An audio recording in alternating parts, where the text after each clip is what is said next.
Hello everyone, welcome to the Chartered Accountants Academy video lectures.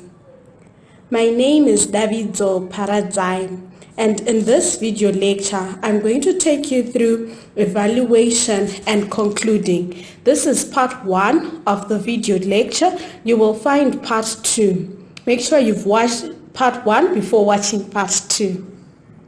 So, just a recap of where exactly we are within the audit process. You will remember we have done pre-engagement activities, we have done planning, obtaining audit evidence, and the last stage in the audit process is evaluation, concluding, and reporting. So, throughout the academic year, we've covered the first 3. Now we've come to a point whereby we have obtained audit evidence regarding a particular client.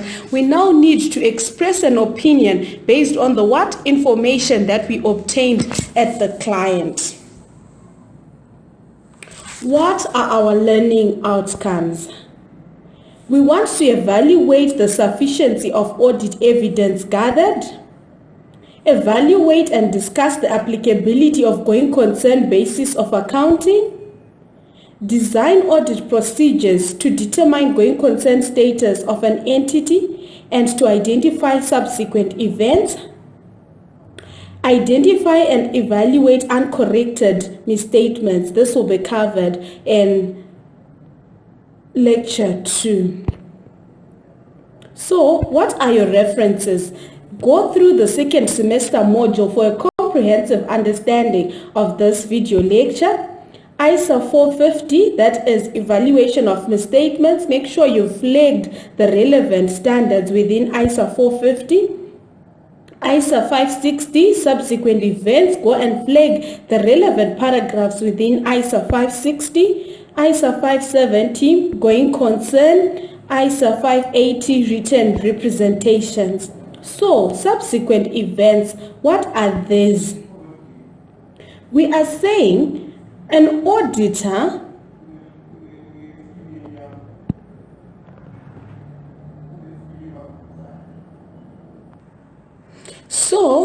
under subsequent events, there are key dates that an auditor and the preparer of financial statements should know which have an impact to the financial statements. That is the date of financial statements. You will remember it is the date of the end of the latest period covering the financial statements or the reporting period. Their year end is 31 December 2018. That's the date of the financial statements. Then, the date of approval of financial statements.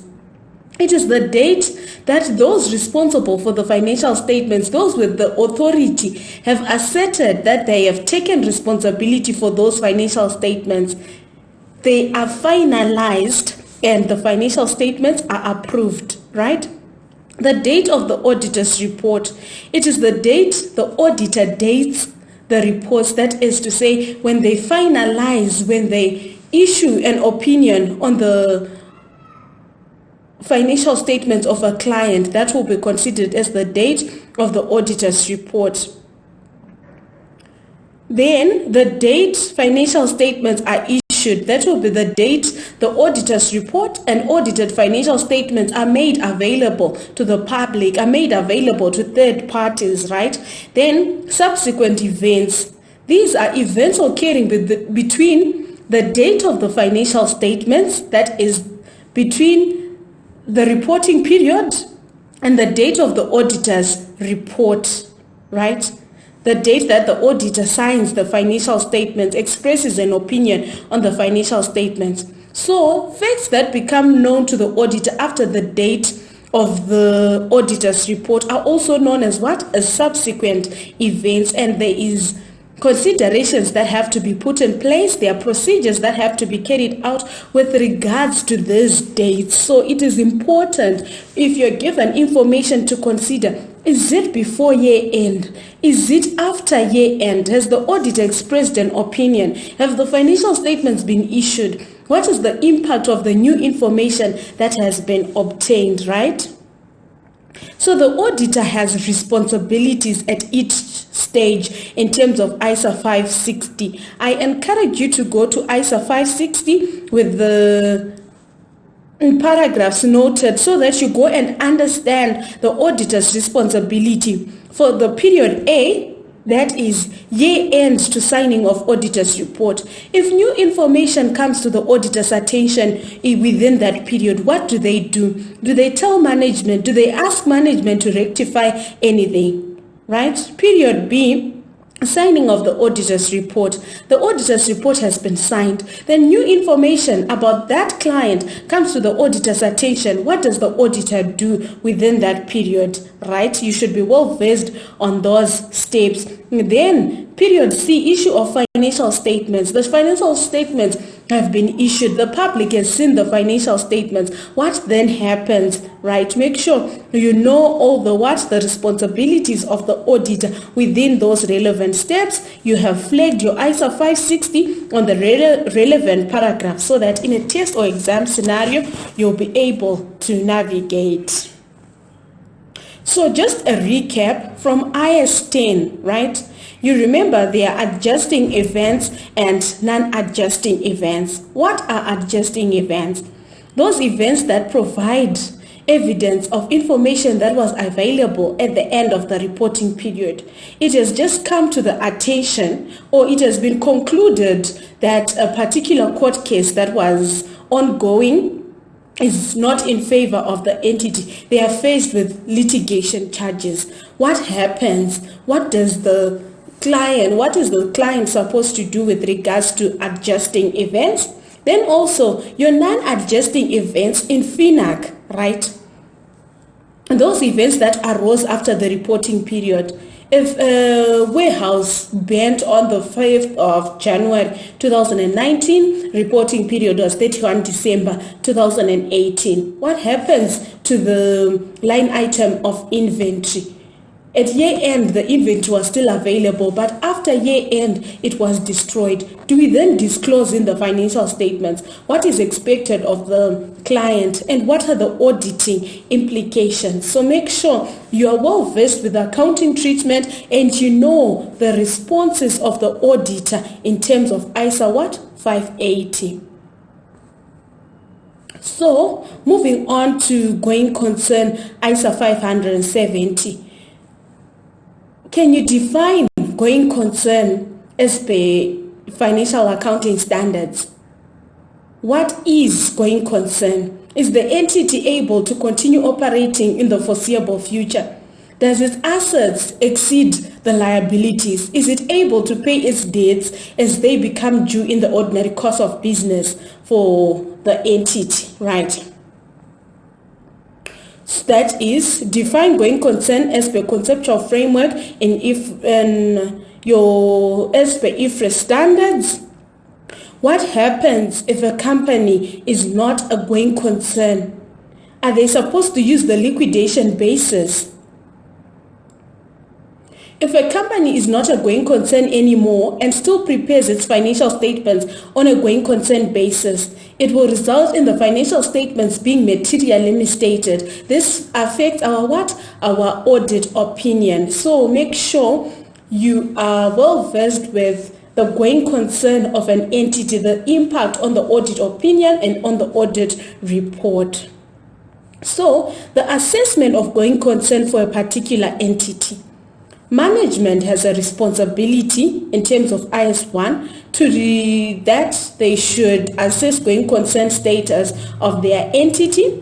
Then also the auditor should gather sufficient and appropriate audit evidence over the appropriateness of management use of the going concern basis of accounting. Management comes through and says, yes, we are a going concern. The auditor should not just take that at face value. They should go and gather sufficient and appropriate audit evidence over the appropriateness of management use of the going concern basis of accounting. As part of gathering evidence on the appropriateness of the going concern basis of accounting, the auditor will need to evaluate management's assessment by considering the following. The adequacy of management assessment, does it cover at least 12 months post-year end, right? The foreseeable future. There are actions in place in case that their going concern status is questionable. How feasible are those plans that have been put in place?